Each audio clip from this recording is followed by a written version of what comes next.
All right, you guys, welcome back to another episode of Car Talk, where we talk about everything in our scene, our industry, our culture, our community. I'm your host, Big Mike, right here with. Ryan Bossery from Rywire. And today we are going to address something that Ryan and I have been asked in person, via social media, in all of the various ways that we interact with the community and the culture. It's been like kind of like the basis for a lot of pieces of questions. And it's just something that, we feel really blessed to be able to sit here and discuss with you. And that would be, what is the best advice we can give to an up and coming car guy?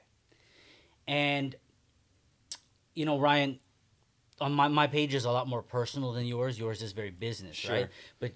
But your YouTube is delving more technical. Mm-hmm. But in a lot of ways, you have also been presented that same question. Yeah, actually, pretty often. Right. Yeah. And so that's why we wanted to dedicate this episode to that, because I get asked that a lot, like Yeah. a lot, Like all the time. all the time. And there's guys like, my live streams on IG are Yeah. very consistent. And people ask you in person then. Well, they or- ask me yeah. in person, but the regulars in the live streams, the Yeah. guys who have their post notifications turned on, they Yeah. always want to be in the live, and we have a great time. But there'll be new guys Mhm. that pop in, and that's all they're like, I've been wanting to ask you this. I've been too shy to DM you. Yeah. What is the best advice? Gotcha. And that's, you guys, that's not an easy question, because there's a lot of pieces of advice. Sure. But I mean, let's start with you, Ryan. Right? So that question, not as one end all be all, but let's go with, what do you think is the first thing that an up and coming a new car enthusiast should do? Okay. So for me, I actually get that question a lot, not directly. Okay. It would be like, let's say, for example, on the phone with a customer, Yes. right? A customer would be like, I want this part for my car, right? Okay. And then my number one bit of advice, and I end up having to kind of talk to my customers about this indirectly, is do not modify or choose to modify your daily driver. Okay? I love it. So what ends up happening, let's take this for example. This has happened before. This is a real life thing. A guy calls me.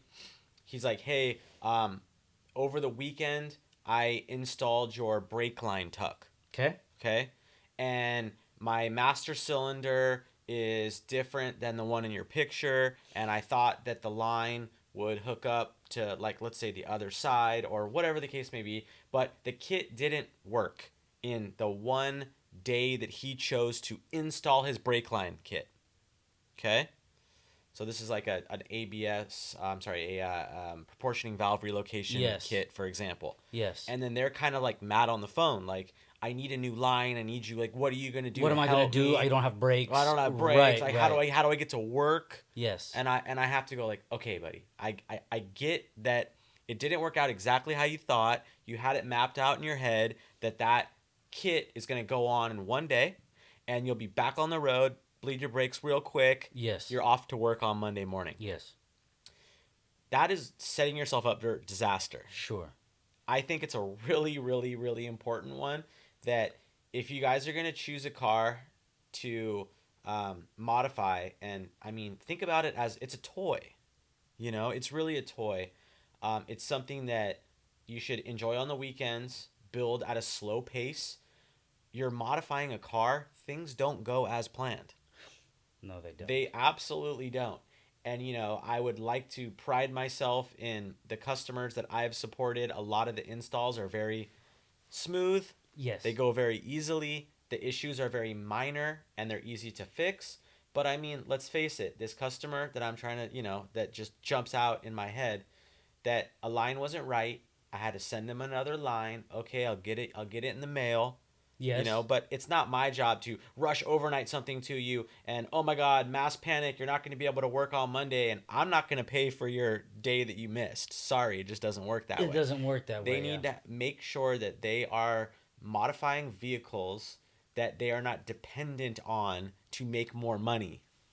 You have to be very, very aware that this is a toy and to not use it as a daily driver. Okay, that right there, in a me, I tend to be philosophical, right? Yeah. And I think just inadvertently, I sort of go in a philosophical direction. I think of something a little bit more broad, a little bit more mental. I'm all about Mm-hmm. the thought process. But you know what? That has to be one of the most practical, real best pieces of advice, you guys. When we say new car guy, we don't mean necessarily young. Teenagers are watching. Yeah. If somebody's totally been into motorcycles and then now they're getting into cars, or vice versa, or in any segue, that's a new car enthusiast. If someone was into drag racing and all they ever did was build drag cars and now they want to get into something a little bit more streetable, in many ways, they're going to be new to that, right? If you're into a certain style, if you're into JDM style, if you're into VIP, if you're into whatever, there's these different kind of cultures and different ways and different, kind of like you have to feel out how you're going to fit into that. And so my mind always kind of goes a little bit more into that kind of realm. But Ryan, that is universally the best piece of advice because you guys, whatever financial position you're in, whatever age you're in, if the only car that you own is the car that you want to do these things to, you have to right now be prepared for a world of issues because nobody, guys who have built 50 cars, nobody builds a car and everything go right every time. That's just not the reality of it, okay? And theoretically it could. Yeah, Theoretically it and it even could, should. but then the time after that, it's not going to go so Correct. smooth. So Um just be prepared. If you're going to go down that path, just be aware that I told you so, it no, and just don't be surprised if you have a lot of issues okay, along the I way. absolutely salute that response because it's the truth. A lot of younger guys are hyped. You guys are watching. Now it's all like YouTube and stuff. But even in our era, someone older than us would have a cool car, or we would ride with someone to a meet, and you would just, we talked about it in previous episodes, just the energy, the environment. And now that's kind of different because that energy environment might be from the vibe you get from the vlogger that you're watching. Sure. It's kind of the same thing, but yet, the point being is, and this is kind of where I go a little philosophical, but right there, it's the truth. If you are in a financial position, and that you could be 40 or 16, okay? If you're in a financial position where the only car that you own, you can't afford to buy another car. If you can't afford to buy another car, you can't afford to modify the one that you currently have.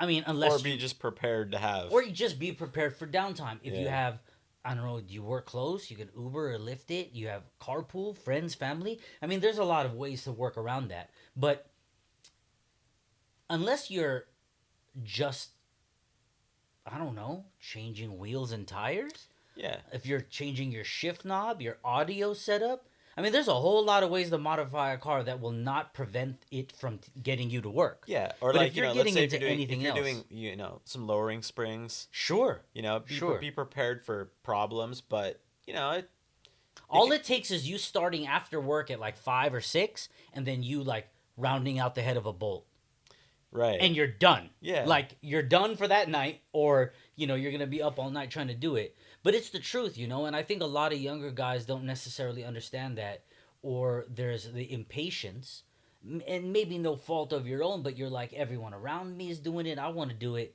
But the reality is that if something goes wrong, especially when you're starting to get into, changing anything in your power plant, if something goes wrong, you're gonna be down. Like there are guys who are piecing together eBay turbo kits. We used to joke about that Yeah. on their daily, Mhm. and then when it would blow, they're like, "What do I do?" And like, you shouldn't have pieced together a shitty turbo kit, Yeah. and you definitely shouldn't have put that on your daily driven car. Yeah. So I think Ryan, really, that's just about the best, piece of advice. If you were willing to spend 6, 7, 8, $1,000, dollars to buy, let's say, wheels and tires and suspension, right? That's the first thing most people want to do: lower the car, put it on wheels. Totally get it. That money you should put to buying a beater. That's what I think. Mm-hmm. That Yeah. same amount of money, you can buy a beater of the same chassis that you want to modify, and you can do it to that. And I mean, of course, you're gonna say, "Well, mine's cleaner." If anything, you can chalk it up to practice, right? You can practice on it. If you don't have friends with a lot of tools, if you don't have a shop to really access, you're gonna have to do that stuff on your own. And nothing beats practice. Yeah, and I mean, even if you have like a good solution, like you were saying, like you ride your bike to work, Yeah. or you just have another car as an Yes. option. Like for me, I have a daily driver, a car that I play with, and then I have a truck as well. Mm-hmm. So these are like my like kind of primary Yeah. vehicles. So like I can always just jump in my truck, Right. right? So it's like the last ditch effort of okay, if this thing breaks and that's not working and whatever, I just drive the truck, you Right. know, So if you have that option, then it opens up, or your parents' truck or Yeah. a I mean, parent's vehicle. the amount of There's stress that you'll eliminate if yeah, you have another vehicle. Because then, if you start a project on a Friday night and you thought it would be finished by Sunday night and it's not, there's no need to panic, right? Or if you're getting to, this was supposed to be a 6-hour job. Now I'm already into it on Saturday. Sunday morning, if you start to panic, that's when you can rush. That's when you can do something even worse, etc. So Ryan's advice right there, I think, has to be one of just the simple best things is just don't modify your daily driver, not in any type of way where it can prevent you from, from yeah. You just got to think about the big picture. right now. For me, with that just being obviously solid, Hmm. it's I feel I'm gonna be a little bit more academic about it. Okay. Okay. Um, I'm gonna be a little bit more philosophical, and truthfully, guys, whatever age you are, I think for you younger guys, it is a more difficult battle for you. And what I mean is you are born into an era of hyperspeed. Everything's instant, instant gratification, instant knowledge, instant everything. And I mean, call that boomer talk, right? So be it. But the reality is we're old enough to know what life was like without any of these things, before any of this stuff existed, and then we watched it come to pass, and we're now watching it get faster and faster and faster. And I mean that literally as in the speed of technology and the way information moves back and forth, upload, download, etc. But I also mean that in just the way people behave. And when you would build something for X amount of days, months, or years to then bring it into wherever you brought it, a show, a race, whatever, there was a certain amount of gratification that comes, but that is an insufficient thing now because it would take too long. And according to social media, everyone's built 35 cars in the two And years you've been building one. yeah, But the reality and it is seems like their pockets are right. endlessly deep. Right. And the reality is nobody's financial situation is the same. And if there's somebody who looks like they have an endless amount of money, trust me, they don't. It's all bullshit. Or if they do, you just know that you don't have an endless supply of money, however they get theirs. So the rate at which they move is not the rate at which you can move.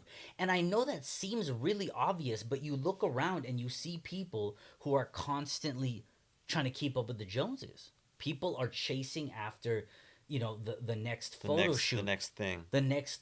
I want to be, now it's not even magazines, print magazines. Now it's someone's vlog, someone's video, someone's something like that.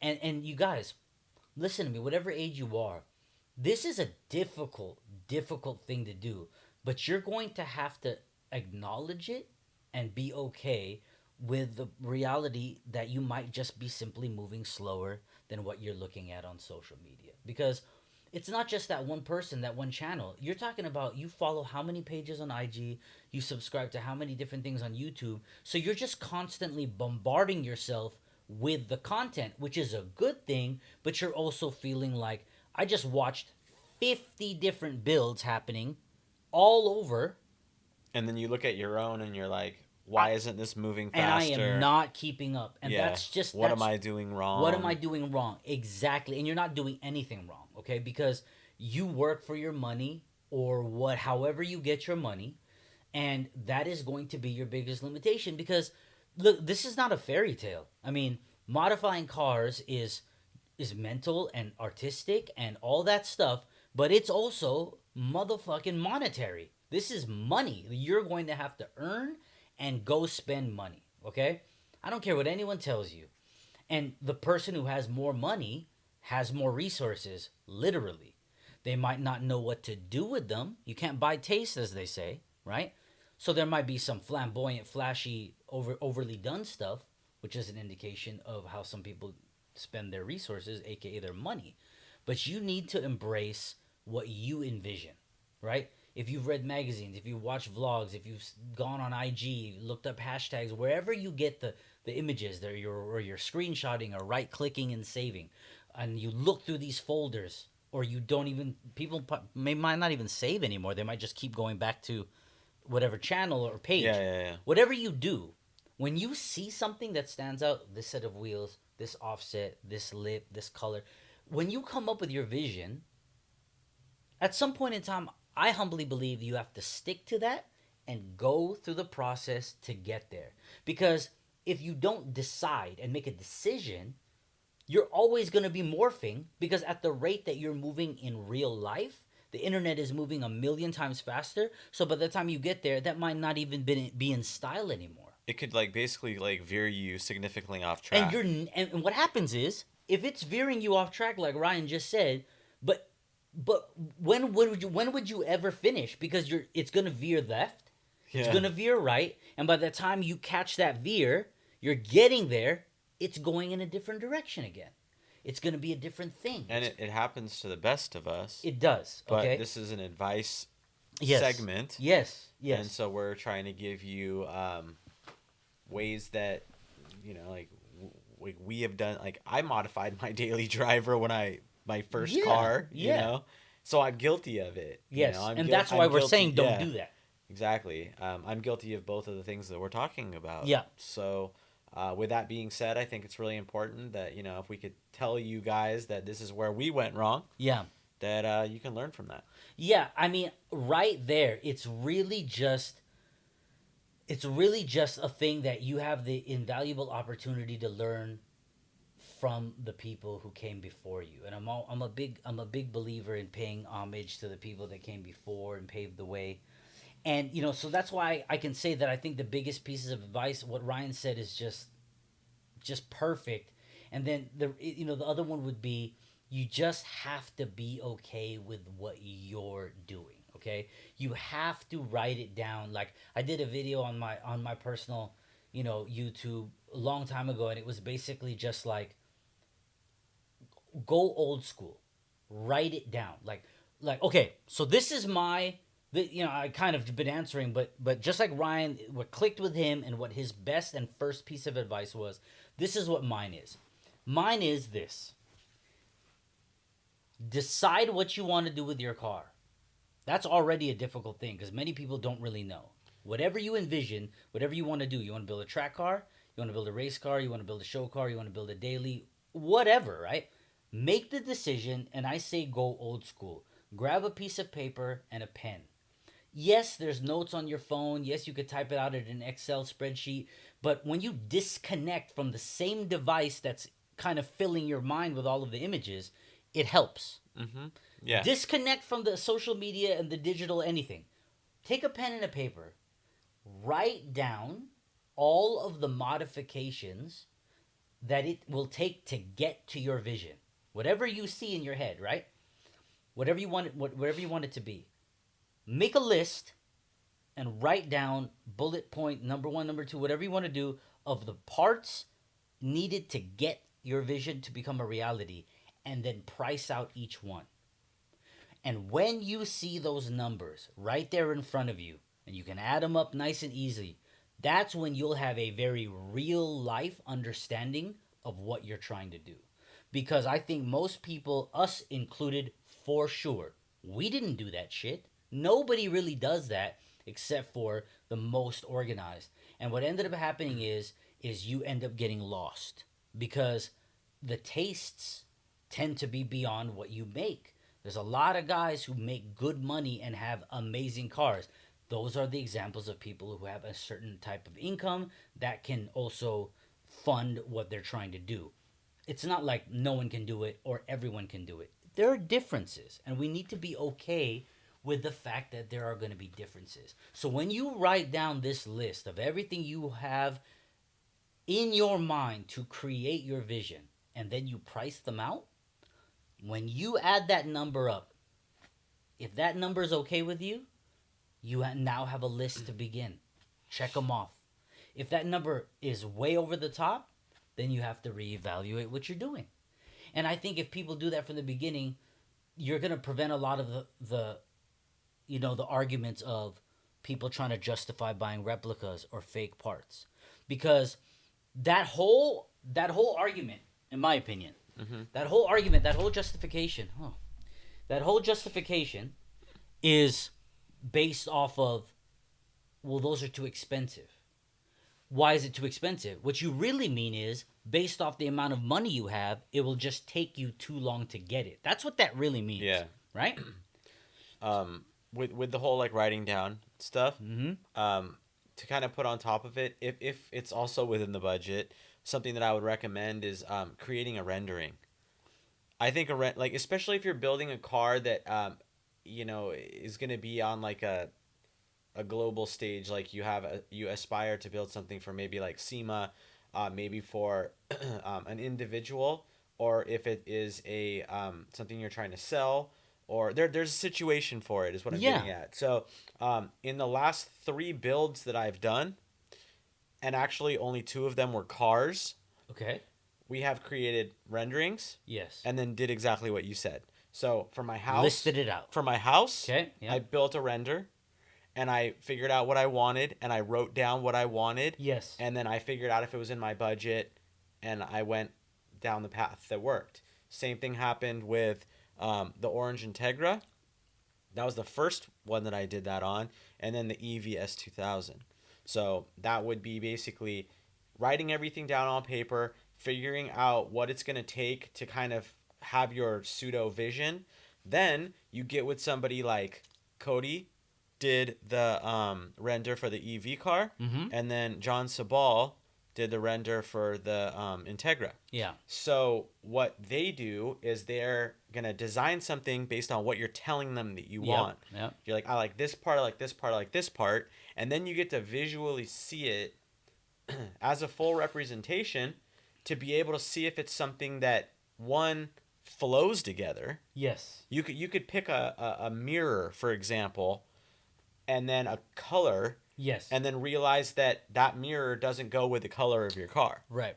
right? Right. So something as simple as that. And maybe your taste is different than somebody else's, whatever, but you now know what works for you and what doesn't. So that investment of, let's say, $1,000 Yeah. to do a render could in theory actually save you money, because you are going to buy just to keep on whatever, it's going to be really expensive to change your color, and it's going to be relatively expensive to change, let's say, mirrors or Your arrow. part. Yeah. Or You mix and match some front and rear and sides, and then when you actually buy them and put it on, it just doesn't you're really like, work. it doesn't really work, and you're like, now you have to sell it, the space, now you have to buy something else. Right there, I think Ryan touches on something really important, and that would be utilizing the technology. So we're using technology all day, and it's kind of interesting to me how many people just don't really know how to use it in a way that helps them very particularly. And right there is a good way. You meet with an artist, right? If you know somebody who draws by pen, so be it. But the idea is to visually look at it. And obviously, when you do it, digitally, you can change colors, you can add shading, you can change wheels. This is all going to be probably part of the cost, and you'll have to factor that in when it's necessary. But Ryan brings up a great point. I've done that. I did that for my build, right? When I was trying to describe the way I wanted the fenders, Cody. Yeah, you can't. I had Cody draw them. That's the thing, right? You can't go into it, especially with something as custom as, like, let's say the front fascia on the EVS 2000, Yep. or your fenders on your Prelude. Yep. You can't just tell the body shop, Right. I want wider I want a cut in my fender. Yeah, add some diamond cuts here. I gotta run this size wheel. Right. It just doesn't work. It doesn't work that way. That's a good point. That's a really, really good point. I mean, the people before you and I had to do it that way. Right. So if you're just looking at somebody else's build, going, oh, well, I could buy those fenders, and then that's the size of wheel that the person has. That's the offset. That's the tire size. Yeah, they did the legwork. That's the vehicle, and the steering knuckle, for example, is stock, and you know it. Mm-hmm. Now you could just you don't need to do all that research. You don't need to do all that. Maybe you could buy that fender. Yeah, absolutely. And that can work too, of course. But look, if you're creating something that's unique, sure, you need to go down that path, and there's really no other way to do it than to visually see it in a render, right, or on somebody else's car if they've already done it. In a situation like that, it can be a little bit dangerous because you have builds that like, for example, on my Prelude, right?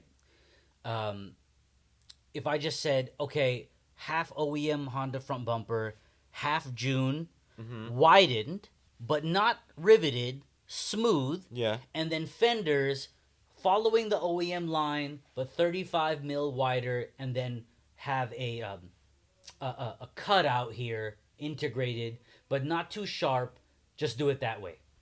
A body shop will be like, right, like, okay, and you get back some monstrosity, right? Yeah. By the way, you pay a body shop to do all that, you're gonna get back a monstrosity that costs you thousands of dollars. Yeah, okay? and it's not gonna look how you plan. And it's not gonna look how you plan, right?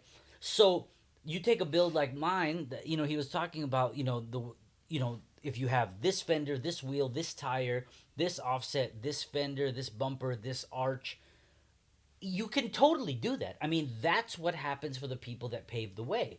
But there's other times where a build like mine, where there's a lot of work to make it look like there wasn't any work. So to this day, people still don't understand how I have concave TEs in the front. They're like, what size is that? Like, and I'm just like, it's a 17, 9.5, 22. And they're like, what? And I'm running a 275. I could run a 295. And the car came with a 185, 195 stock. Mm-hmm. Okay. But because the fender just follows the line, it doesn't have a sharpness to it. It's just there. It doesn't look wide. And that's a dangerous thing. So you had people that have tried to get that fitment on their car, and they take a picture and the wheel's sticking out this much. And I'm like, why would you think that was going to fit when your OEM wheel and tire is one size? You haven't changed anything, right, and then you just buy a wider wheel? Like, why would that fit? But, this is where the inexperience comes in. And I think by having an artist draw it, by doing the research, trying to figure out sizing, which tire, do I need a little bit of a stretch? Do I want a square sidewall? Do I want a concave face on a front wheel drive car, for example? Do I not care about that? Those are all things all that information is there. Look, and we're going right into what I think is the number one most important thing to do, and that's to study. Okay? Before you go spending your hard-earned money on a rendering a person, because it's not like they're going to make 75 adjustments for free. That's just not how that works either. Yeah. So you need to study, okay? And when we come back, Ryan, let's go over what that means, because I think that word still makes people think of textbook and piece of paper. And you know what? We have it so much better than that now, guys. So when we come back, we'll break down the pieces of what makes studying so much easier, and how that is the key to really building the foundation for you to create something great of your own. Okay? We'll see you guys when we get back. Think Bigger podcast. This is a branch of the Think Bigger project that is a brand and a movement and an ideology that was created to better the community and the culture around it. How you behave in your relationships, how you build a car, how you do anything comes from the way that you think. And if you can start there, then everything else will follow.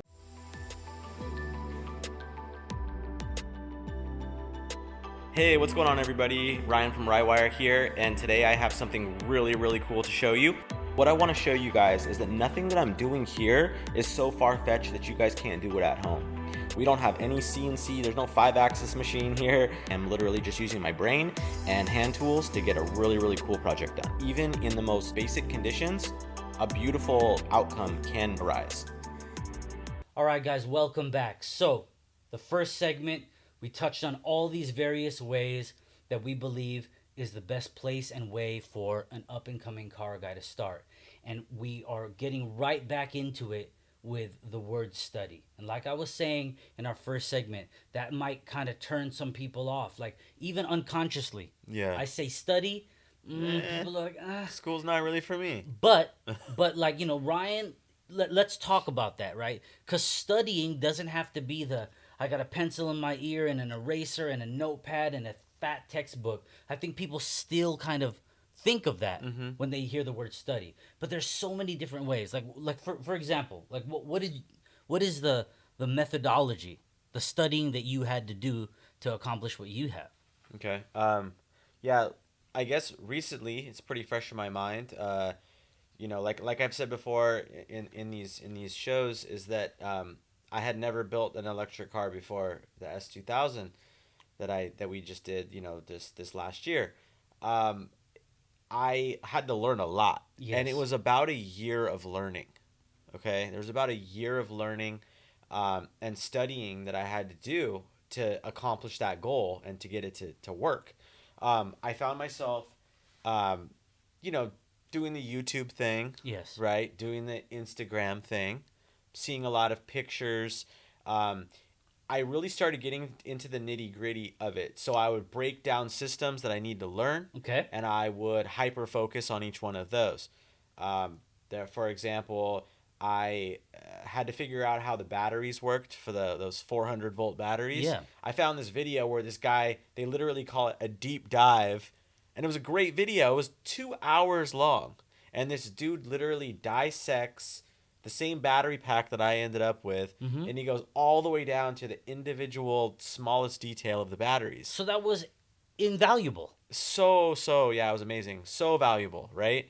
So I literally watched that video twice. Early on I watched it, and then like a bit into like once I learned even more stuff, I went back, I watched it again. Yeah. I revisited. And you have to do that kind of stuff because I forget stuff. Yeah. And I remember, I remember seeing the video. I remember certain things that I want to know. Yeah. But then I don't remember every single bit of it. So anyways, YouTube for that was very helpful. I started following various Instagram accounts, people that have been successful with certain things, or maybe they're, known for whatever it is that I was focusing on. Or right? just one part. One part, yeah. Yeah. One guy does one thing really well. Okay, let's follow what he does and what makes him special. Yes. So there's the Instagram thing. I also found myself studying a lot of pictures on like Google searches. Yeah. And like these pictures you're not like trying to figure out how something works based on a picture, but maybe you use that picture as a reference. There was things I needed to know about size and angles and stuff like that. And if you could find like, you're searching and you find somebody selling a part on eBay. It's a used part.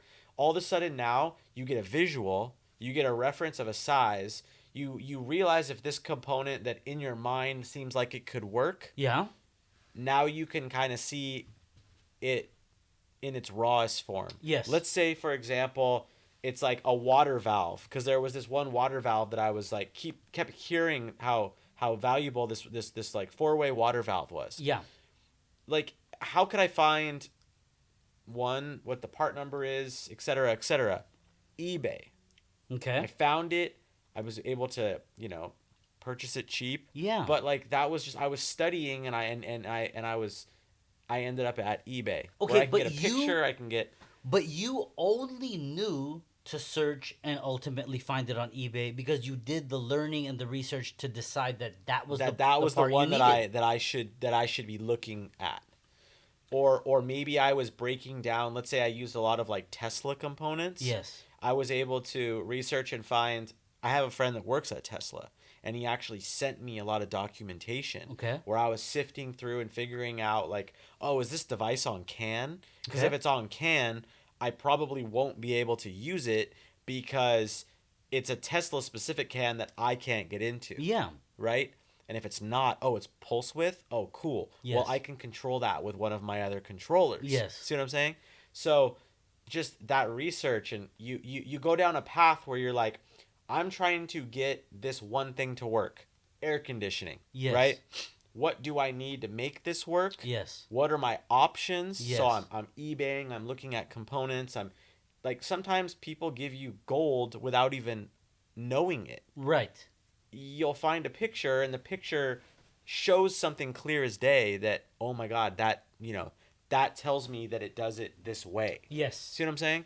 So that's all in the learning. That was stuff that I had to do for literally a year, writing down lists of what I was trying to hyper focus on, and then going online, finding pictures, finding eBay, finding YouTube, finding all these things Yes. to help me justify, learn, and figure out what I was trying to do Okay. ultimately. But so aside from everything internet based, social media, Google Images, Yeah. eBay, Instagram.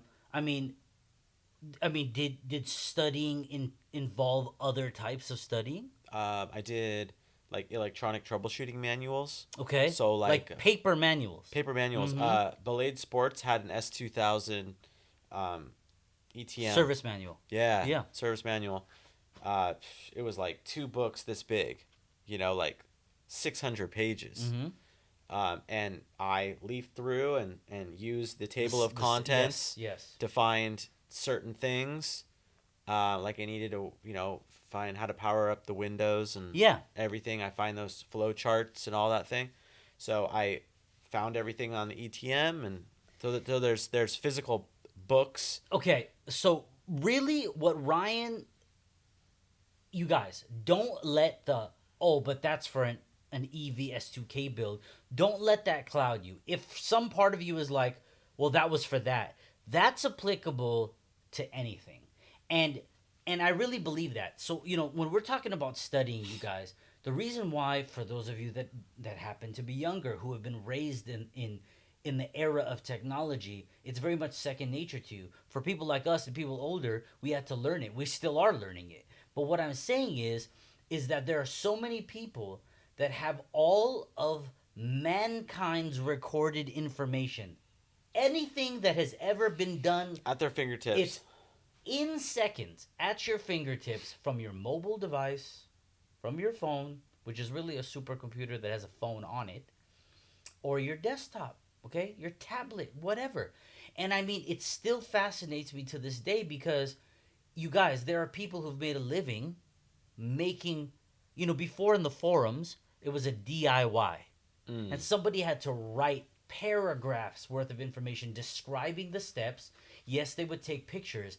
Now you have something like YouTube where you can watch a person install, uninstall, fix something and pause it, rewind it, pause it, rewind it, and literally just mimic. And in that way of mechanically, physically mimicking, you're going to learn how to do it. And then if you need to reference a service manual, a Chilton's or a Haynes, which are considered like laughable now, but I mean, nothing beats actually doing it. But you now, more than ever, you don't have to do anything blind, like at all, at all. So he's talking about EVS 2000 and battery packs and things like that. Just apply that to anything. Well, the first time I wanted to do an AN line, I paid to have AN lines built. Now I won't pay to have AN lines built because I can build them myself. It's not a complicated thing. You need a vise. You need a couple of Wrenches. you need a couple of aluminum wrenches, and you need to be able to cut the hose and blah blah blah. It's very minimal, but I mean that was completely not even something within. At some point, none of this stuff anyone knows. People had to learn. People had to figure it out. Techniques. But and I stuff. mean, okay, you want to fix up your car. You want to get I want to get a cool fuel pressure regulator. Okay, so on a piece of paper, Draw out your fuel system. You want to start on the engine side? Start on the engine side. Okay, where does it go in? Fuel rail, right? All right, draw a fuel rail, right? And then go this to the fuel pressure regulator. One's in, one's out. Well, this is supposed to be the where does this go to the fuel? You know, where does the fuel? Is it fed in? Where does it go out? You know, there's an in and an out on a fuel pressure regulator. With a little bit of time, you know, following it along, like literally just following the arrows, and you can reference a manual, watch a couple of videos, you will understand what it is. Whereas the first time I bought a fuel pressure regulator, I bought it and I paid someone to install it because I didn't know.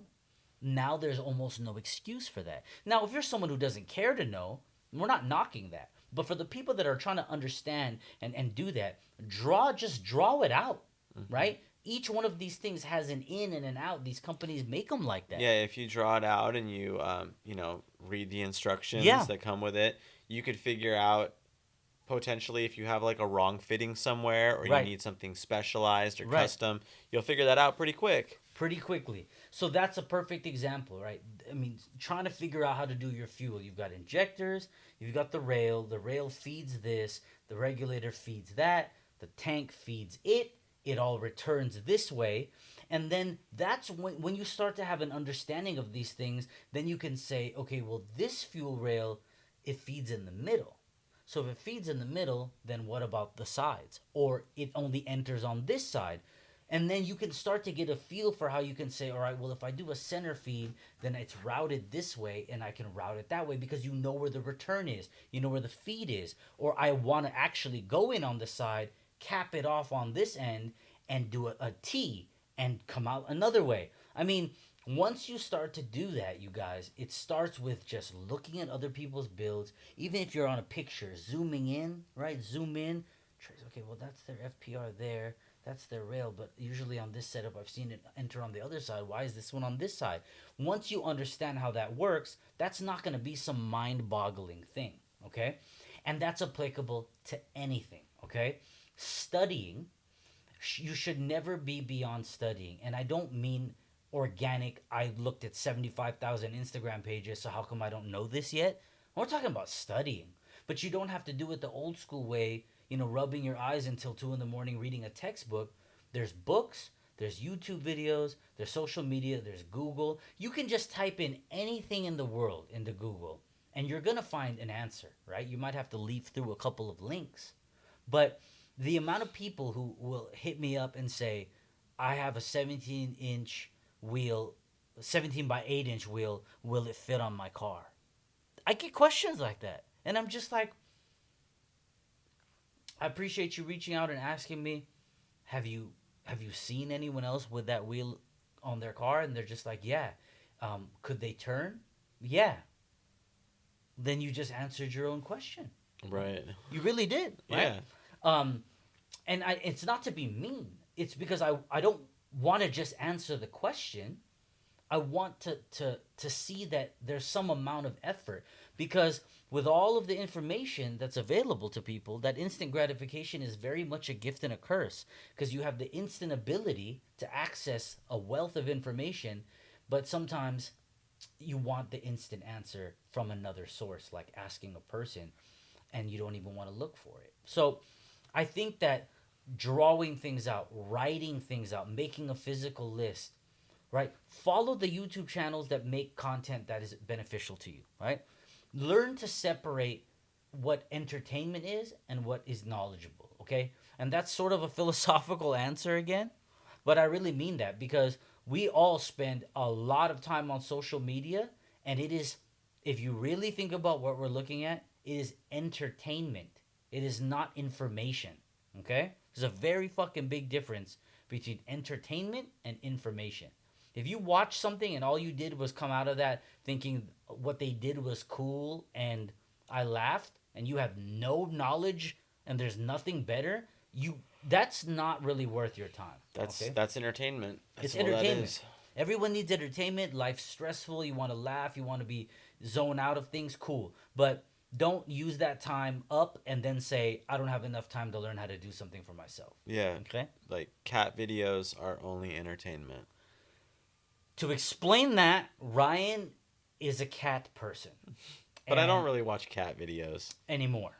Uh, I mean, you and your girl have spent some time watching cat videos. yeah, we actually kind of do. Yeah. And there you've now learned something about Ryan. Ryan, don't you have that one cat shirt? Yeah, Do you still have that? the Enjoy one. Yes. Um, I think I still have it. Okay, he's gonna rock that when summer I comes have around. like a bunch of clothes in storage, but I need to like see if I have Dude, that. it is a gnarly cat shirt. It's a pretty good one. But here's the thing. Here's the thing. You guys, in all honesty, I think there's some of you who are watching this, whatever place in society you are, whatever age group, what demographic you're in, you're probably gonna be like, that has to be the most obvious shit that these two fools just said. Yeah. But you know what, guys?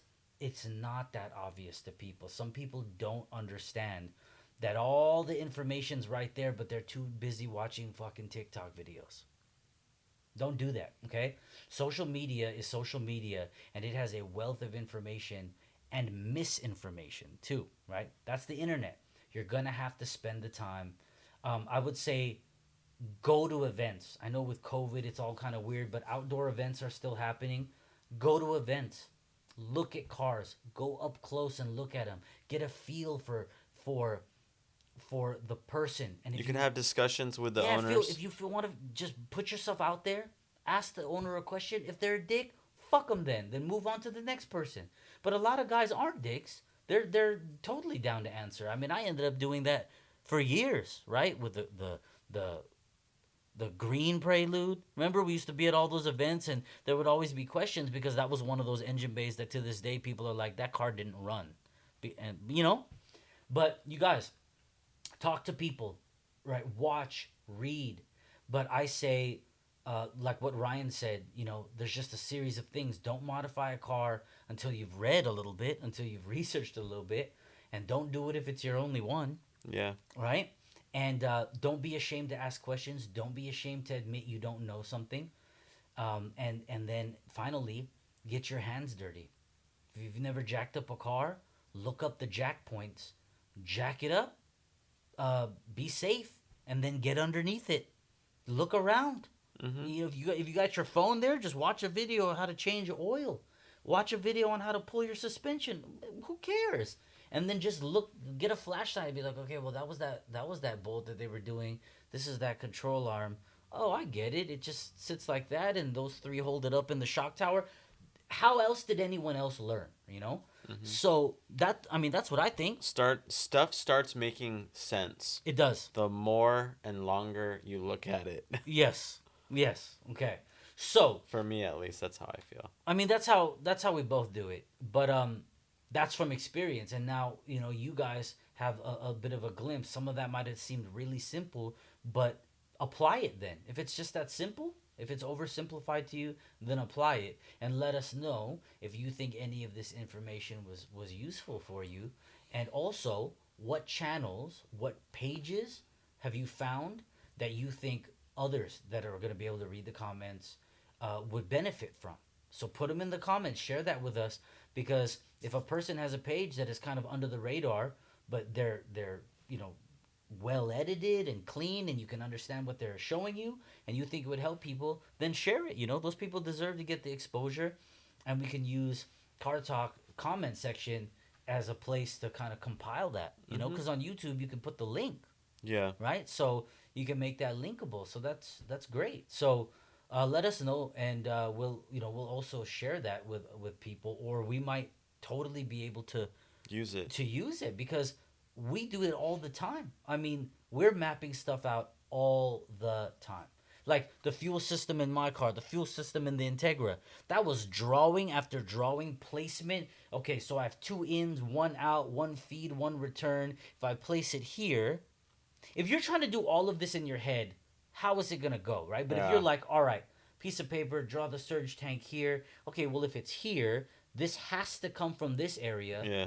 So I think I should place it over here, and then it can go out this way. Yeah, so like I say like for fuel system stuff, it just kind of like jumped in my head that I remember how long we were spending on your fuel system, and it's funny because like I did the same thing with the Integra. It was just losing sleep at night thinking of Just trying to, but it was more aesthetics. yeah, as well, that's the thing. For me, I want it to look as good as it works. I want everything to be I want everything. I want it all. Yes, I want it yes, to look amazing, work proper, monitoring and sensors everywhere. I want all that stuff. yes. It's very important. But yeah, ultimately it's got to look really damn cool. You guys, So I'm sorry. Go ahead. I was just gonna say that the nuke performance parts that we used. Yeah. Right.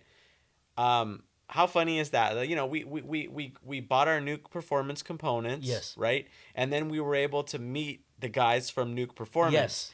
And they like gravitated towards Mike and I because they were so thoroughly impressed with the time that we spent on the design of that. Yeah. So that wasn't just like, oh well, Rywire's good at this stuff, and we're and Mike's done it before, and you just use good components and it just goes together. Right, that's not That's how that works. not how that was. That was literally like it must have been. I don't know. We probably spent 5-6 days on your car Okay. of just like mapping, planning, trying to strategize ahead of time with some of the sheet metal work, Yes. right? Because that everything boils down to everything else. Yes. So yes.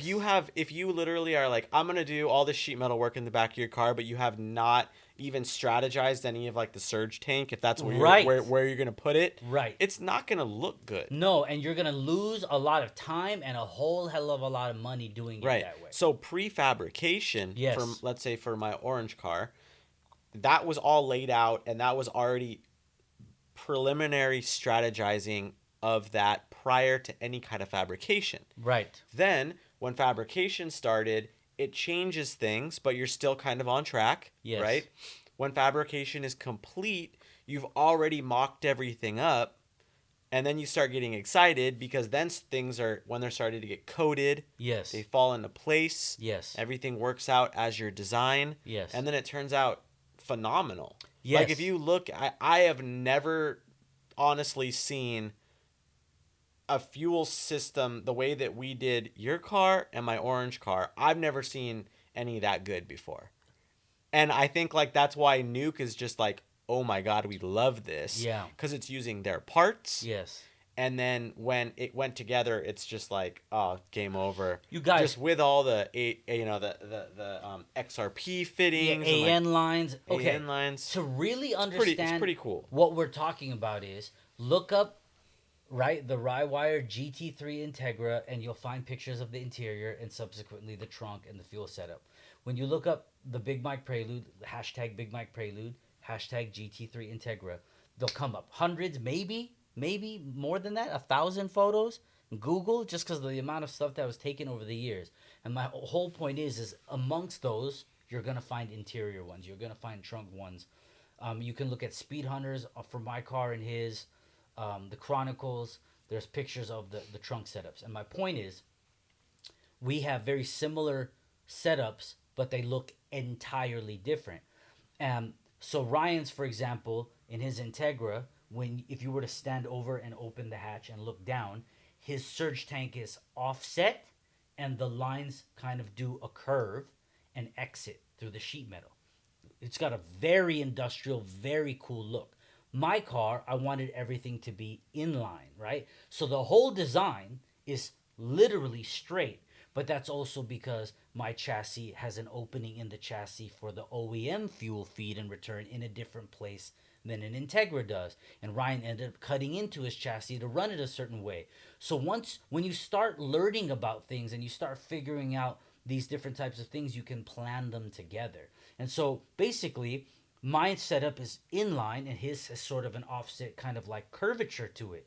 But both of them are pumps, feeds, returns, and just a configuration aesthetically. Once you understand what you need, which pump or pumps, which one will do this, which inline filter will do that, do I want a pump in the tank, do I want an inline pump, blah, blah, blah, blah, blah. That will all come when you read, when you learn, when you look at other people's setups. And you'll look at R2 trunk setups and you'll understand why the manufacturers of these high-end products from Europe came over here, well, after seeing it online, and they were like, holy fuck. Because in a lot of race situations, even present day, people are not caring about aesthetics. It is simply about function, and that's fine. These are We just race wanted to cars. make a point that Yes, it could be done, in both ways. properly, where you Mm-hmm. could have, you're not gonna ever run out of fuel. It's not gonna, there's no detriment of doing it that Right, nice. right, right. But let's just try it. Yes, And and it was ours. it was a lot of learning It's a lot of and a learning lot of studying. and having to redo lines and having to try things again. But drawing it out on paper, physically placing it in the bare trunk before any metal work was done, and being like, all right, well, this way, yeah, if we do a bulkhead here, what about when you guys look at my trunk setup, when you look at his trunk setup, you'll see what I'm saying. But like, remember I called it the flying V, Mm-hmm. right? So in my trunk setup, where there's like this apex, right, where it goes up to where you would transition into the cabin, right? Instead, I spent so much time trying to figure out. Ryan, look at it like this. Anyone else who's in here, what do you think if it's like this? And we're just placing these bulkheads in just different positions and just staring at it, trying to imagine the line, and it ended up being a V, which worked out really well because the center line is the return. But anyways, it could have been straight across. It could have been a V this way. It could have been a V this way. It could have been staggered, right? This is where you get to play and make things your own. You get to study what someone else did and be like, that is sick. But I really feel like, what if they should have done this one part? So when you do yours, you can do that part different. Mm-hmm. When you study any of these and you Google and look at the millions of car builds that are out there, the Super Street Honda Tuning Import Tuner, resource is just billions of photos. You can make it your own, but that has to come from acknowledging the time and money that you're about to put in. That's just being real, writing it down, write down the list, write down what those parts cost, and if you're okay with that final number, then go for it. Don't compromise with knockoffs. Don't do that, you guys. It doesn't matter if you're trying to keep up. Save up, buy real authentic parts, support authenticity. There is no justification for supporting companies that steal, because that's what it is. You can call it whatever you want. It's fucking stealing, right? Study.